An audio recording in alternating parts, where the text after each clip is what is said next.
আপনি আমাকে সবরকারীর মধ্যে পাবেন।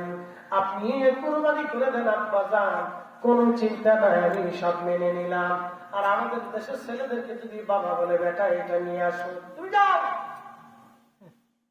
বাবার এটা খাইতে বলছে, আরে খাইও, কথা বল না কেন? আদব আছে নাই, আমরা শিখিতে হবে।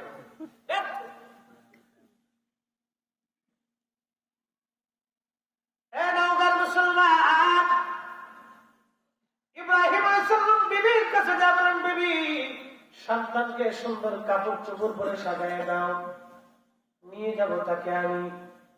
সন্তানকে নিয়ে যাওয়ার সময় হলো, সুন্দর কাপড় পরিয়ে গোসলাদি করে সন্তানকে আদর করে দিয়ে দিলেন।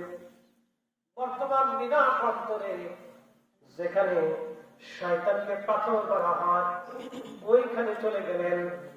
আর অমুক সময় শয়তান ডাক দেখে, ইসমাইল তোমাকে জবাই করার জন্য নিয়ে যাচ্ছে। তখন ইসমাইল আলাইহিস সালাম পাথর নিক্ষেপ করেন, দুহা শয়তান, আমার আব্বা জান আল্লাহর হুকুমে আমাকে কুরবানি করার জন্য নিয়ে যাচ্ছেন, তুই এখানে কেন আসছিস? আল্লাহর খলিল পাথর নিক্ষেপ করলেন, শয়তান ধসে গেল। এইখানে গেলে এখনো শয়তানকে পাথর মারা হয়, যদিও শয়তান ওইখানে নাই, কিন্তু শয়তানকে পাথর মেরে সেই দিনের আনুগত্যটাকে স্মরণ করা হয়। এখন শয়তানকে কেন পাথর? সন্তান তো নাই, পাথর কেন? ওই যে বাবার প্রতি সন্তানের আনুগত্য এবং আল্লাহর বান্দা কর্তৃক আল্লাহর প্রতি আনুগত্য। রব হুকুম দিছে কুরবানি করার জন্য, ইব্রাহিম আলাইহিস সালাম কুরবানি করবে। ইসমাইল আলাইহিস সালাম বলতেছেন, আমার আব্বাজানকে আল্লাহ হুকুম দিয়েছে, আমাকে কুরবানি হতেই হবে। একসাথে বলো তো আল্লাহু আকবার। আমার দেশের কুরবানি হলো ফ্রিজ রেডি, কি কুরবানি দেবা? ফ্রিজ রেডি হয়, স্বাদ হয়, বাড়ির বেডি আরো ডিজিটাল। ওই লোকের কথা করে লাভ নেই। পুরে বাবা একটা হিসাব করতে দেখি কয় মনে হইতে পারে, ফ্রিজে কোন কোন জায়গা রাখবে আগে রেডি করে, কোন কোন জায়গায় রাখবে আগে থেকে পরিকল্পনা শুরু হয়ে যায়। এইরকম কোরবানির 4 পয়সা আল্লাহর কাছে দেয়, কথা বল না কেন? ঠিক কি না? এই জন্য সন্তানদেরকে আল্লাহর প্রতি, রাসূল কারীমের প্রতি আনুগত্য এবং পিতা মাতার প্রতি আদব, মুরব্বীদের প্রতি আদব। আমাদের দেশের বহু ছেলে বহু যুবক মুরব্বীদের সালাম পর্যন্ত দেয় না। ঠিক আছে বলেন, বহু যুবক আছে মুরব্বী সালাম দেয় না। আর মুরব্বী যদি রিকশাওয়ালা দিন মজুর হয় তত 4 পয়সা দাম নেই। মুরব্বী যদি রিকশাওয়ালা দিন মজুর হয় তো 4 পয়সা দাম নেই, বাবা ওর কাছে দামই নেই। আর যদি একটু লাল সাহেবের গুলো হয়, নিচে যদি 3 লাখ টাকার মোটরসাইকেল ফাঁসার নিচে থাকে, তাহলে ভরুট ভরুট সামনে চাষা না বাপ না খালু না তালু না বি কিচ্ছু নেই, ওর কাছে কিচ্ছু নেই। ওই ইসরায়েলের ট্যাঙ্ক নিয়ে ঘুরতেছে, ঠিক কি কথা বল না? ওই ইসরায়েলের ট্যাঙ্ক নিয়ে ঘুরতেছে, সামনে যা পাবে সব সাবা সাবা। ও মানুষই মনে করে, ইসরায়েলের যেমন ফিলিস্তিনিদেরকে মানুষ মনে করে না, আর ও মোটরসাইকেল বাসার নিচে ঢুকলে ও আর সামনে মুরব্বী মনেই হয়। কি কথা বল না? এগুলোর মা সন্তানরা আদব সব কিচ্ছু শিক্ষা দেয়, ওদের খালি জন্ম দিয়ে ইঁদুরের মতো খালি খালি খাওয়াইছে।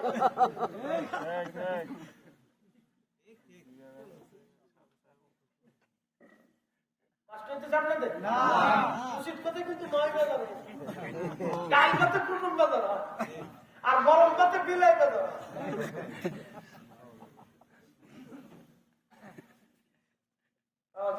আগামী প্রজন্ম অন্ধকারের থেকে নিমজ্জিত হচ্ছে। আপনাদের প্রত্যন্ত গ্রাম অঞ্চল কেমন জানি না, শহর অঞ্চলগুলির ভিতর থেকে কি যে অবস্থা, কোনটা বেড়া কোনটা বেডি মজবুতি ছিল, বেড়ার ব্যান বেডি লেগে গেছে, বেডি জিন্সের ব্যান করে শার্ট দেয়, বুঝা যায় না কোনটা বেড়া আর কোনটা সরম লজ্জা। কুর্তাও মাঝে মধ্যে সাইয়াসি দেখে রাহা এ তোরা মানুষ কুর্তা সাইয়াসি দেখে তোরা মানুষ।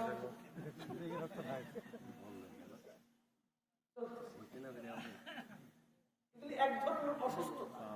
কি কথা কথা এগুলো কি অসুস্থতা। সারা দেশের মানুষের কারো লুঙ্গি আছে, কারো জুব্বা আছে, কারো প্যান্ট শার্ট আছে, ভালো সুন্দর পোশাক পরে চলতেছে, পুরুষের পোশাক। তুমি পেটে মানুষ হইয়া পুরুষের পোশাকে টানতেছ, তুমি মহিলা হইয়া পুরুষের জিন্সের প্যান্ট নিলে কা, তুমি নারী হইয়া জিন্স পুরুষের শার্টটা তুমি গেঞ্জিটা নিয়ে গেলে কা, এত কিছু নিয়েছি তো লুঙ্গিটা নিলে না কেন?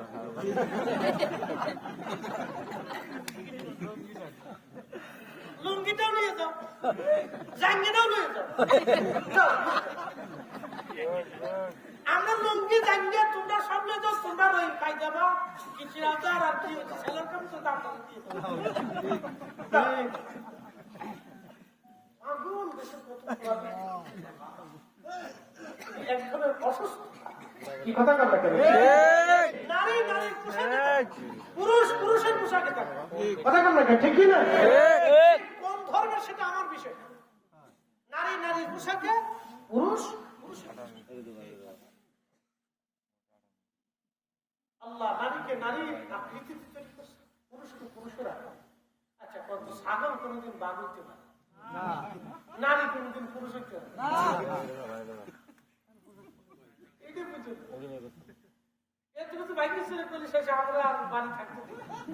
এমনি আসার সময় আগেই বলে দিচ্ছে সাবধান, মহিলাদের বিরুদ্ধে ওয়াজ করলে খাওয়া খাইতে পর্যন্ত। আমার বাড়িতে গ্রিন সিগন্যাল, রেড সিগন্যাল দিয়ে দিচ্ছে, ওকে না আসা রেড সিগন্যাল দিয়ে কেমনি আবার ওয়াজ শুনছে, এক জায়গায় ওয়াজ করছিলাম, ওটা ইউটিউবে ঢুকছে, ঘুরতে ঘুরতে ওনারটাই চলে গেছে। ভাতারি মারছে কাজে মতো করতারি জায়গায় খাতা খাওয়া করবো, কারণ তুমি ভিডিও শেষ কিন্তু ওয়াজ করো।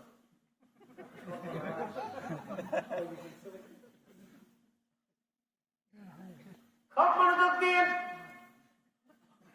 হযরত ইব্রাহিম আলাইহিস সালাম সন্তানকে নিয়ে গেলেন। শেষ ওয়াজ আমার মা বোনেরা শুনে যাবেন, যুবকরা শুনে যাও। আল্লাহর খলিল মিনা প্রান্তরে যেখানে আপনারা দেখেন একটা চিহ্ন সেখানে এখনো আছে। হযরত ইব্রাহিম আলাইহিস সালাম ছোট্ট একটা টিলার উপরে হযরত ইসমাঈল আলাইহিস সালামকে নিয়ে গেলেন। ছুরিতে দাগ দেওয়া হচ্ছে। পৃথিবীর কেউ নয়, শুধু ইব্রাহিম এবং ইসমাঈল। জনমানবহীন নির্জন আল্লাহর খলিল ছুরির মধ্যে শান দিচ্ছে, পাথরের মধ্যে ছুরিটাকে ধার দিচ্ছিলেন। ইসমাঈল আলাইহিস সালাম ডাক দিয়ে বলেন, আব্বা জান, আপনি তো এখন আমাকে কুরবানি করে দিবেন, খোদার হুকুমে আপনি আমাকে জবাই করে দিবেন আব্বা জান।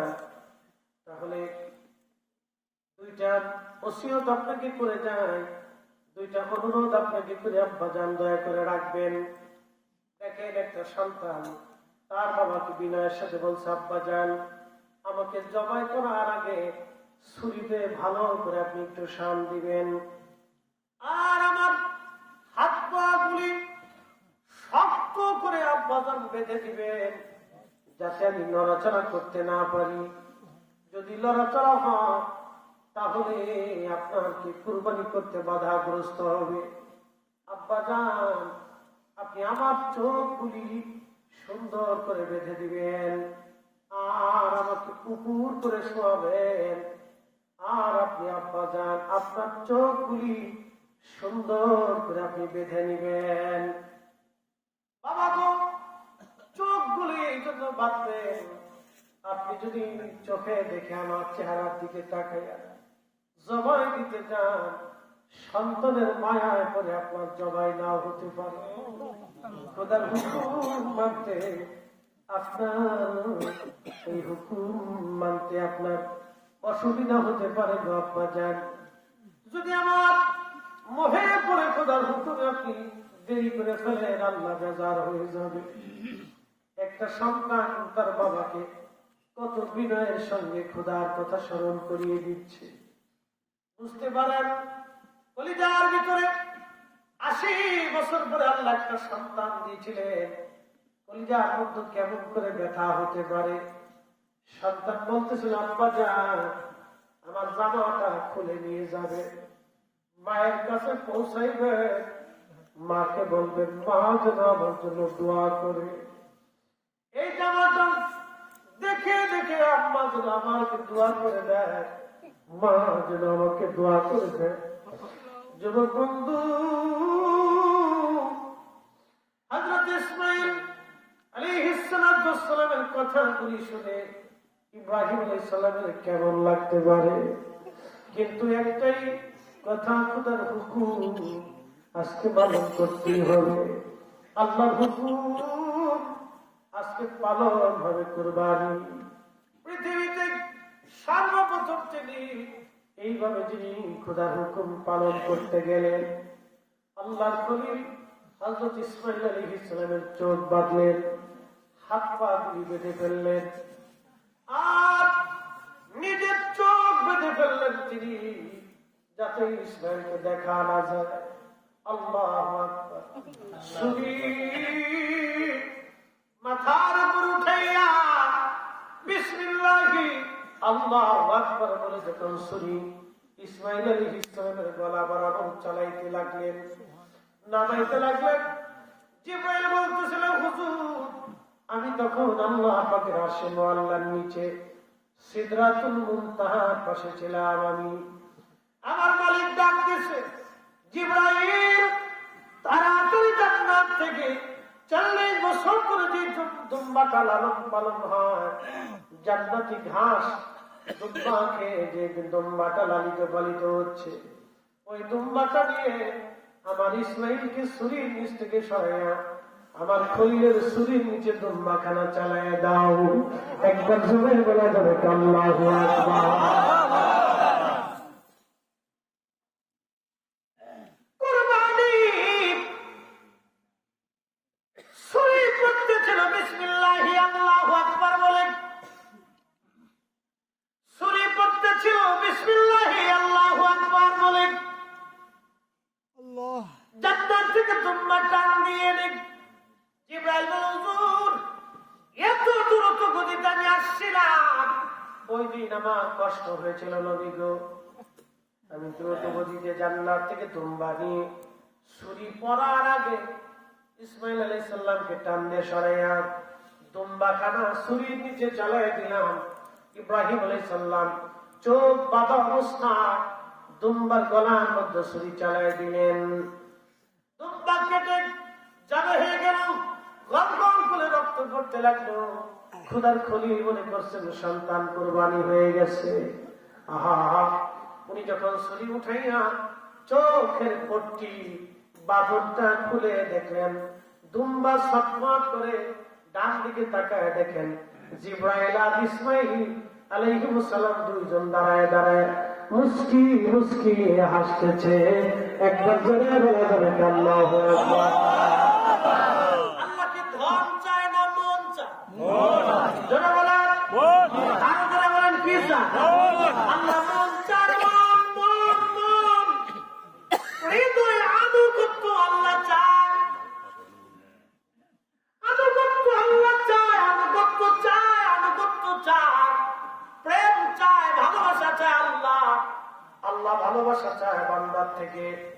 এই জন্য বান্দা যখন হাইয়া আলাস সালাহ বলার পরে হেঁটে হেঁটে হেঁটে হেঁটে, এই যে মুরব্বী বাবাজিরা বৃদ্ধ ফেলে যখন লাঠির উপরে ভর দিয়ে হেঁটে হেঁটে হেঁটে হেঁটে মসজিদের দিকে যায়, আল্লাহ ডাকে, ফেরেশতারা আমার বান্দা বানাইতে নিষেধ করেছিলে, দেখ আমার বান্দা আজকে বৃদ্ধ হয়ে গেছে। লাঠির উপরে ভর দিয়ে মুয়াজ্জিন হাইয়া আলাস সালাহ বলার পরে আর দেরি করে নাই, আমার বান্দা এইভাবে এই শুকনো কালে বৃদ্ধ কালে আমার বান্দা লাঠির উপরে ভর দিয়ে আমার এই বান্দাটা আমি খোদার আনুগত্য প্রকাশের জন্য আমার ঘরে হাজিরা দেওয়ার জন্য আসতেছে। এ ফেরেশতারা, তোমরা আমার বান্দা তৈরি করতে নিষেধ করছিলে, যা তোরা সাক্ষী থাক, আমি আমার এই বান্দার জীবনের সব গুনাহগুলি আমি আল্লাহ মাফ করে দিলাম। একবার জোরে বলা যাবে আল্লাহু আকবার। আল্লাহ কি সম্পদ চায় না হৃদয় চায়? হৃদয়। ইব্রাহিম আলাইহিস সালামের মহব্বত ছিল, তিনি মহব্বত দিতে গেছে। আহা, সন্তান কি বিনতির সাথে বলতেছিল, আব্বু চোখটা বেঁধে দিয়ে দাও, আমার জামাটা খুলে আম্মা